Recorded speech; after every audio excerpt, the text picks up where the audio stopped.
की नेता हैं सोनिया गांधी जी, लेकिन आपके पास दो कॉन्स्टिट्यूशनल पोजीशंस हैं लीडर ऑफ ऑपोजिशन की। वहां से चिट्ठी नहीं आती, सोनिया जी से आती है। ये भी तो परंपरा के खिलाफ है। बिल्कुल नहीं, वो कांग्रेस पार्लियामेंट्री पार्टी की हेड है और उनका पूरा अधिकार बनता है। सुधांशु जी बता दे कौन सा नियम तोड़ा है। और माननीय खड़गे सर जो एलओपी है राज्यसभा में, उन्होंने भी पूछा है कि उनको भी नहीं पता कि एजेंडा क्या है। मैं वो कहता हूँ सुधांशु जी सब चीज छोड़िए, और आप जानते हैं व्यक्तिगत तौर से मैं आपकी कितनी रिस्पेक्ट करता हूँ। आप एजेंडा बता दीजिए ना देश के सामने। ये देश का कन्वेंशन, जैसे आशुतोष भाई ने कहा है, जब भी रहा है 95 में स्पेशल सेशन हुआ, 61 में हुआ जब अटल बिहारी वाजपेयी जी ने कहा था वॉर के समय पंडित नेहरू के एक स्पेशल सेशन बुलाया जाए, जब भी स्पेशल सेशन हुआ है उसी वक्त जब अनाउंस होता है एजेंडा सामने आता है। इस वक्त क्यों नहीं आया? क्योंकि आप लोग छुपाना चाहते हैं, आप लोग नहीं चाहते कि देश के सामने आए। हम ये कह रहे कि हम डेमोक्रेसी में रहते। अगर आप एजेंडा नाविका जी को, तहसीन को, आशुतोष भाई को बता देंगे तो आप में दिक्कत क्या है? मैं आपसे पूछ रहा हूं what is wrong. Sudhanshu Trivedi ji, जब आर्टिकल 370 एब्रोगेशन हुआ था 5 अगस्त 2019 को, तब भी सडनली एजेंडा में आया था। उस दिन सुबह ही लोगों को पता चला जब गृह मंत्री पार्लियामेंट के अंदर घुस रहे थे। इसीलिए कयास लगाए जा रहे हैं कि कुछ ना कुछ तो है, कोई ना कोई पटाखा तो चलेगा। देखिए, मैं एक और बात कह दूं, स्पष्ट कर दूं, जो हमारे विपक्षी लोग कई बार बोलते हैं।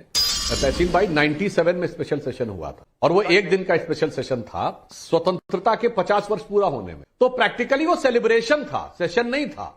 सेलिब्रेशन विद इन पार्लियामेंट था। तो सबको क्लियर था एक दिन का समय, हर दल को स्वतंत्रता के 50 वर्ष के ऊपर बोलना है। यहां भी 75 वर्ष पे बोलने की बात आएगी। पर पूछना चाहता हूं, जब इमरजेंसी लगी थी तो कितने दिन पहले नोटिफिकेशन में बता दिया गया था कि इमरजेंसी लगाने वाले? मैं इसका उत्तर दे दूं। सभी परंपरा की बात है ना, और नियमों की बात है। तो कब बताया गया था कि अब जब, और वो भी ऐसा जबरदस्त। सुधांशु त्रिवेदी जी, सुधांशु त्रिवेदी जी, दर्शकों के सवाल आ रहे हैं, क्या आप इमरजेंसी लगाने वाले हैं? कुछ ऐसा होने वाला है क्या? सुधांशु जी मुझे उत्तर देने दीजिए। 1 मिनट। मैंने सिर्फ ये कहा कि जो कहते हैं कि साफ पहले से बता दिया जाता था, तो मैंने सिर्फ याद दिलाया कि ऐसा जबरदस्त संविधान संशोधन लाए थे जिसमें नागरिकों के मूल अधिकार समाप्त हो गए थे। आपको पुलिस पकड़ के ले जाएगी और आप कोर्ट भी नहीं जा सकते हैं और विपक्ष जेल में रहेगा। तो कितने दिन पहले एजेंडा बताया था कि हम ये लाने वाले हैं। इसलिए मान्यवर, जब आप कहें परंपरा में कभी ऐसा नहीं हुआ, ये नहीं हुआ, मैंने 2 उदाहरण ही बता दिए 97 और जो आप 61 की बात कह रहे हैं, वो समय ज्यादा लग जाएगा। मैं बता देना चाहता हूं, 57 अक्टूबर में चीन ने सड़क बना ली थी। 58 फरवरी में भारत सरकार ने स्वीकार कर लिया।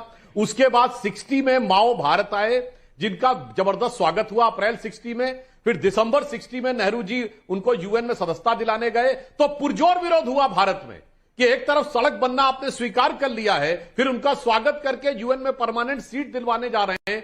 तो पूछा गया, तो इसलिए 61 में आया था मान्यवर। वो 4 साल की बैकग्राउंड थी, उसके लिए वो विषय हुआ था। तो इसलिए जब आप सारी बातें कहें तो ध्यान रखें कि 61 में, 65 में और 97 में किस लिए आया था, वो क्या परिस्थिति थी, और नियमानुसार हमने बताया 5 दिन 13 तारीख को बता दिया। आशुतोष जी, इसका ये जो एग्जाम्पल दिए, ये जो पूरी बातें बताई हैं, इसका भी तो जवाब देना चाहिए। परंपरा पर जिनको इतना यकीन है, परंपरा क्या उन्होंने कभी नहीं तोड़ी?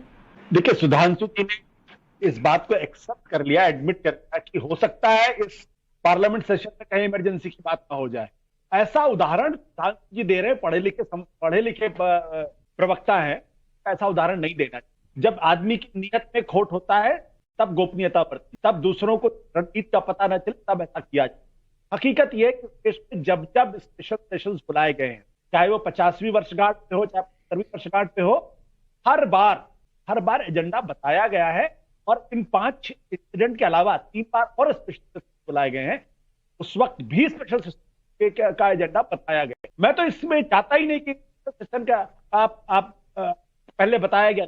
मैं तो मानता हूं कि देश के प्रधानमंत्री नरेंद्र मोदी और भारतीय जनता पार्टी को इस देश के लोकतंत्र में इतनी आस्था है, पार्टी को कभी नहीं। चूंकि लोकतंत्र में इतनी ज्यादा आस्था है उनकी, इसलिए उनसे प्रश्न किया जाता है कि भाई आप बता तो किस लेकर आए हो। चलिए, लोकतंत्र में जिसकी आस्था हो उससे पूछा जाता है, बाकियों से तो नहीं पूछा जाता। जो लोकतंत्र वाला, वाकई कांग्रेस संसदीय दल की नेता हैं सोनिया गांधी जी, लेकिन आपके पास दो कॉन्स्टिट्यूशनल पोजीशंस हैं लीडर ऑफ ऑपोजिशन की।